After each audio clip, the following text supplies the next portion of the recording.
میں انتظار کر رہا ہوں، آپ انتظار کر رہے ہیں، لیکن یہ انتظار شرائط مانگتا ہے، یہ انتظار کچھ چیزیں مانگتا ہے، انتظار کی کوالٹیز ہوتی ہیں۔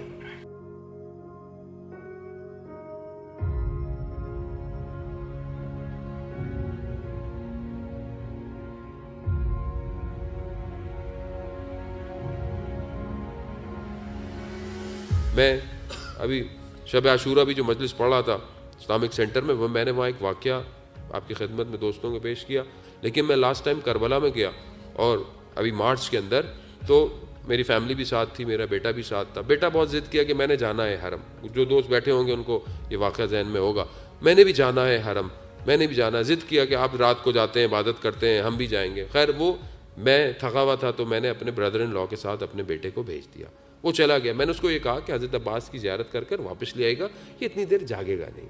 خیر وہ چلا گیا، بچہ تھا، ضد کرتا کرتا حرم امام حسین تک چلا گیا۔ فجر کی وقت جیسے ہی اذان کا ٹائم تھا تو میں اپنے ہوٹل میں اٹھا تو میں نے دیکھا کہ دروازہ نوک ہو رہا ہے۔ جب دروازہ کھولا تو میرے بردر ان لاء کے ہاتھ میں میرے بیٹے کے جوتے ہیں، وہ کہہ رہے ہیں کہ کیا وہ آیا؟ میں نے کہا نہیں، تو کہتے ہیں میں 1 گھنٹے سے حرم میں ڈھونڈ رہا ہوں، مجھے مل نہیں رہا۔ تو میں نے کہا کہ امام حسین کا حرم اٹس ناٹ دیٹ بگ، ہوگا وہیں، مل جائے گا۔ تو وہ بیچارہ واپس بھاگا۔ میں نے کہا کہ چلو نماز کا وقت ہو گیا ہے، اور اقبال بھی یہ کہتا ہے کہ وہ ایک سجدہ جسے تو گراں سمجھتا ہے، 1000 سجدوں سے دیتا ہے آدمی کو نجات۔ تو میں نے کہا نماز تو پہلے پڑھ لو، اولاد بھی اسی نے دی ہے، مل ہی جائے گی، کہاں جانا، وہ بھی اس مقام سے کہاں جانا ہے۔ دل کے اندر یہ ایمان تو ظاہر تھا۔ خیر میں بھی گیا، بڑا ڈھونڈتا ڈھونڈتا پہنچا وہاں تک، عربی فارسی ظاہر آتی تھی تو گفتگو کی، انہوں نے کہا کہ یہاں جائیں وہاں جائیں۔ خلاصہ بڑا ڈھونڈا، بچہ نہیں ملا۔ کہیں وہ مجھے ٹکرا جاتا تھا میرا بردن لو، وہ بھی ڈھونڈ رہا ہوتا تھا، اعلان کروایا، یہ کرایا، بچہ نہیں ملا۔ وقت گزرتے جانے لگا، لیکن جیسے ہی ٹائم فریم بڑھتا گیا اضطراب بڑھتا گیا، کیونکہ بچہ سمجھدار ہے، بڑا ہے، فارسی آتی ہے، اردو آتی ہے، انگلش آتی ہے، اسے پتا تھا کہ اس کو یہ بھی پتا تھا ہوٹل کہاں ہے۔ تو یہ زیادہ پریشانی تھی کہ گیا کہاں۔ خیر اور قافلے کے لوگ جوان سب آ گئے، بڑی کوشش کرتے رہے۔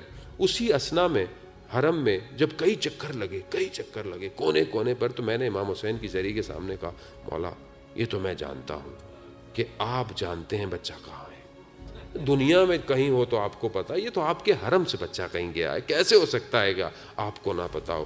لیکن کیونکہ میں تھوڑا کمزور ہوں، اولاد ہے، ظاہر انسان جو ہے وہ ایک حد تک جو ہے وہ برداشت۔ ایسے ہی میں زری کے جو مین گیٹ ہے بڑا، اس سے گزرا تو ایسا ایک ہوا کا جھونکا آیا کہ ایک پیغام آیا، کہا کہ تمہارے بچے کو کھوئے ہوئے کتنی دیر ہوئی ہے؟ کچھ گھنٹے ہوئے، اور تم نے حرم کے کونے کونے پر جہاں تم کبھی زیارت پر نہیں گئے وہاں تم نے بچے کو ڈھونڈا۔ ہمارا بیٹا 1100 سال سے نہیں آیا۔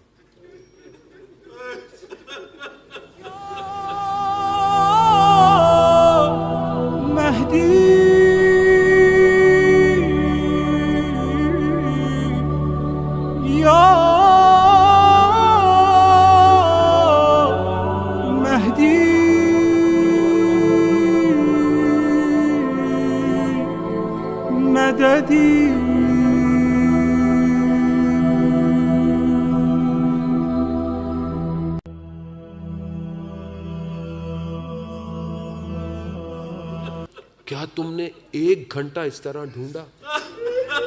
ہاں عزیزان محترم، میں گھر گیا وہاں، میں جو کہ حوضے کا طالب علم، میں جو کہ ہر روز صبح دعائے عہد پڑھنے والا، میں جو ہر وقت الاجل کرنے والا، ہار گیا، گر گیا۔ میں نے کہا مولا معاف کر دیجئے، میں سمجھتا تھا بڑا مضبوط ہوں، میں سمجھتا تھا کہ شاید میں آپ کے فرزند کا بہت منتظر ہوں، لیکن میں بھی بڑا کھوکھلا نکلا، میں بھی بڑا۔ ہاں عزیزان محترم، بچہ بعد میں مل گیا، وہ تو خود زری کے پاس سو رہا تھا، کسی کو نظر ہی نہیں آ رہا تھا، شاید کوئی مولا دکھانا ہی نہیں چاہتے تھے، وہ تو بالکل زری کے پاس آرام سے سو رہا تھا۔